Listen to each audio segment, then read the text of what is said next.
这个话阁讲倒转来，到底一个月都要趁偌济才有够开咧？根据着主计总处的统计，最近5年来，包括猪肉啦、鸡卵啦、卫生纸等等17项的民生的物资，每一年平均起1%到3%。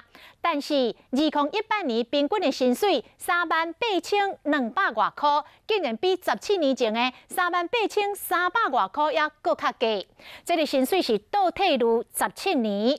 无怪即摆少年的会怨叹讲，这个钱哦根本都赚无够开。如果以2万多的薪水来讲，我觉得根本完全不够。3万多应该差不多，然后也存不了钱，就差不多花完。大项拢爱用钱，钱无够，嘛无法度欠钱。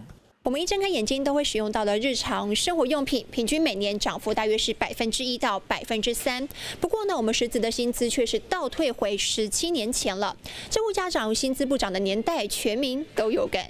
但是最近5冬来，包括米粉、猪肉、鸡肉、豆油糖、沙拉油、洗衫粉、洗浴的用品等等，总共有17项重要民生物资，相关是起到3%，尤其是这起上多。